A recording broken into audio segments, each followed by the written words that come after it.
your girl Sony. Today is May 8th, 2019. For some of you, it's just a regular day. You're probably preparing for Mother's Day.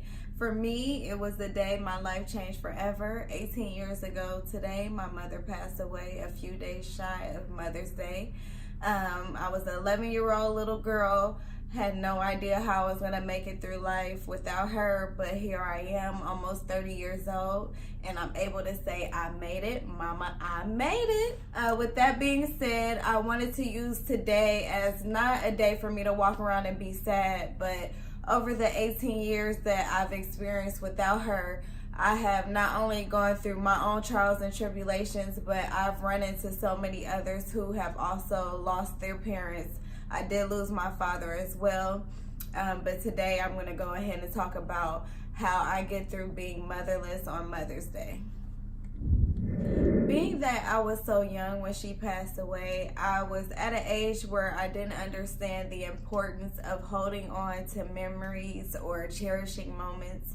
But I can say that my mom was a phenomenal woman. She was feisty. She was a fashionista. She would tell anybody off. You could piss her off, but she would curse you out in this way where she's not cursing. She's just using big words to where you're sitting there like, did she just call me out my name? But she was the best nurturer. The biggest memories I have of my mom is like being sick and cuddling with her. I remember being a little girl, I couldn't go to sleep without me having my arm around her. If you guys look, I have this teddy bear back here, which ever since she passed away, I have slept with that teddy bear because when she was around, that was the only thing, or she was the only person that would make me feel safe. So ever since then, it's been that teddy bear in her place. 30 years old now. So anyway, that is the biggest memories I have of my mom. She always came home and cooked dinner for us. She always just made me and my sister very happy. I also have two other brothers, but they're way older than me, so they didn't grow up in the household. Fast forward to when she got sick. They didn't really tell me much about what was going on, I guess because they felt like I was too young to understand what it means for someone to be going through cancer. This was 2001, so cancer wasn't as big as it is now. It's crazy how, you know, I've actually watched something become such a big thing that has killed so many people, and I feel like my parents were part of the first round of it. But yeah, my mom got sick, and I want to say around November of my 6th grade year, and then she passed away by May. She had colon cancer that spread to her lung, and the last memory I really have of her being alive and around was when my older siblings came back home to Milwaukee. That's where I'm originally from, but my siblings and my family are originally from San Francisco, California. So when they came, I just remember, you know, my brothers huddling around my father, and my father collapsing to his knees and crying, and he's just like, I can't live without my best friend. And I'll never forget that moment. And still at that moment, they still hadn't even told me what was going on. I'm just like, okay, she's sick. Like, what are you crying about? Anyway, so maybe a week later, my mother passed away. And that moment was the most devastating, heart-wrenching feeling that I could ever describe, because you go from having a mother, father, a big sister, you're this kid that's in all these programs, you're doing great in school, to your mom is gone. And that day, I'll never ever forget how I felt. So with that being said, years later, a couple years later, my father did pass away, and I ended up moving to California And throughout those years in California, I ran into so many people who ended up losing their parents. And, you know, a lot of times you'll have to understand that when you lose your mother, a lot of people won't understand where you're coming from because they don't know what that pain is. They've never felt it. So for them, they can't comprehend the broken feeling in your heart. And I have an ex-boyfriend who we are still very close to this day. He won't mind me talking about this.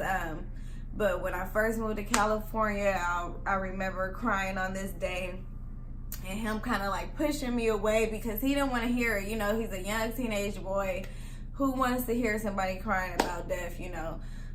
But then a few years later, his mother ended up passing away, and I'll never forget him calling me to apologize for it because he remembered how he treated me in that moment, and he wanted to apologize for that because he then understood that pain.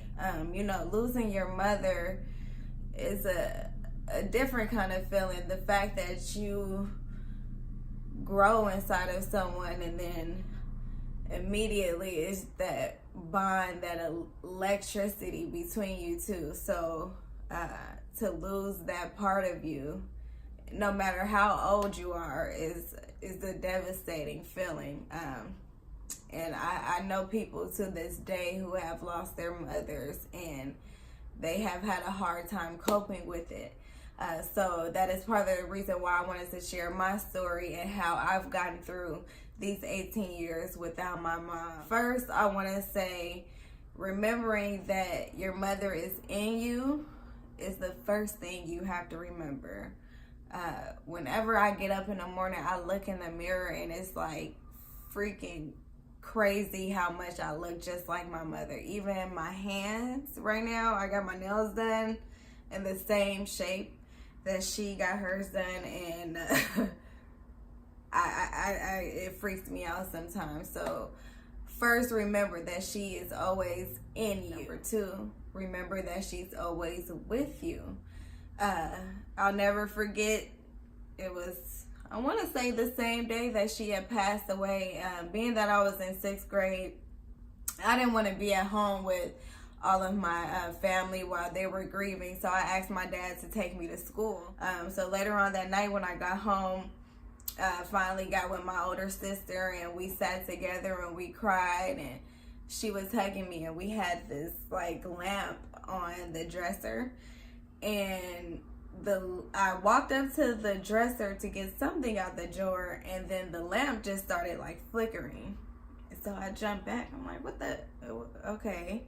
So then I walk back up to the lamp and it flickers again. I jump back and it stops. And so then I'm looking at my sister like, I know you're seeing this. So then I walk up to it again and it flickers again. And then I just started crying. I jumped in the bed with my sister because in that moment we both knew it was my mom trying to come talk to me.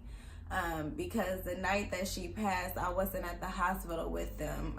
Every aunt, uncle was there, my father, all my siblings were there, but being that I was so young, they didn't want me there. So I feel like my mom wanted to come tell me and talk to me before she left, but she knew I wasn't ready. Years later, got pregnant with my daughter when I was 19, and it was a moment where I felt devastated about life again. I had to be about 7 months pregnant, and the light did the same thing. It was a completely different light. I walked up to it 3 times and it flickered again, stepped back. And a lot of you probably say, oh, the light probably was just going out. No, these light bulbs never went out after those moments. So I know it was my mother. So you can get off my page with that. Anyway, so I say that to say she was reassuring me in those moments that she is always with me. And ever since that last time she came to see me when I was pregnant, I have felt strong within her presence, and I feel that's why she hasn't visited me in that way since then, which my daughter will be 10 this year. Number 3 is to reach out to friends and family members who are close with your mother. They can share stories of her. make you smile, make you laugh. I know there's one story with my brothers that cracks me up with my mom when they were younger. 2 boys, single mom, you can imagine how hard it is to discipline. So one day they did something, and one brother was sitting on the front of the twin bed and my other brother was sitting on the side. They said my mom jumped and karate kicked the brother on the side of the bed and slapped the other brother and jumped down on the same time and like landed on her feet like professional Bruce Lee. So I love hearing those stories about my mom. It gives me, you know, reassurance almost, like that her spirit is still living, that her memories are still going. That's the biggest thing. My mom and I, we love elephants. Our favorite movie together was The Jungle Book. And if anybody knows the movie, it's a part in the movie where the elephant says, you know, an elephant never forgets. And she told me when she was little, when I was younger, she said, I'm just like an elephant. I never forget. And I told her, I'm going to be an elephant too, Mommy. I'm never going to forget. And so with that being said, I got my elephant pillows over here. I got elephants all over my house. Always keep the memories going. A fourth one, which some people have a hard time doing, I have been blessed with a host of godmothers that have come into my life and set an example for me. The reason why I said some people have a hard time coping with this one is because my older siblings, being that they were so much older when my mother passed away, they have a hard time comprehending why I'm able to connect with so many other women and call them my moms.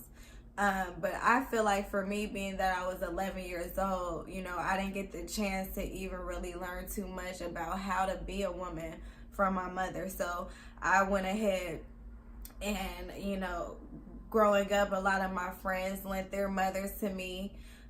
My daughter's grandmother has been a mother to me. My church first lady had ended up becoming my godmother. So I was blessed to have what I say my mommy sent mommies. So I say my mom sent those women to me to help me, you know, figure this journey out. Although I've pretty much been on my own since I was 16, you know, I would be lying if I said I had no examples of how to be a woman. And to be honest, just to have a hug from a mother sometimes, I don't care what nobody says, and I think there's studies that show this. If you live your life without getting a hug, like the depression and the feeling of it takes time off of your life. So for me, you know, I have my one main godmom who is my rock, and when I need that hug of a mother, I just hug her. So, you know, if you have friends who have good mothers, if you tell them I need a hug, I'm missing my mom, I guarantee you they will have no problem with giving you a hug. Another thing I would say probably is to just accept that we are all spiritual beings having a human experience. So this body of ours, you know, it's just a borrowed little piece that we are using in this part of our spiritual journey just so that we can experience what it's like to be a human. And once you have achieved your purpose here, there's no need for this outer being anymore. There's no need for this shell, this carcass. You can now move on to the next phase in life. And I personally feel like that's where my mother is. So I want to encourage you to feel the same way that your mother has moved on to a better place. And granted, you continue to walk in your purpose in life, you will meet her there. And I just hope that you stay strong in your faith, whatever faith that is. I know some people don't believe in God. A lot of people have lost their faith in God due to things that they have experienced. I can say for myself, I have gone through that as well, but You just always have to know that there is something higher than you. There is a purpose with everything, and you are part of the purpose. And to the young girls out there who feel like they have no one to talk to, they feel like they have no mother figure, even if your mother is here on earth and you feel like you don't have one, just don't hesitate to reach out to me. I know I'm barely 30 years old, but I have a lot that I can give, and I would never want a young girl to feel the way that I feel. So I just want to say I love you guys. Have a happy Mother's Day and stay blessed. Well, that's it for this video, guys. Thank you so much for tuning in. Don't forget to smash that like button and subscribe for future videos. Love you guys. Stay blessed.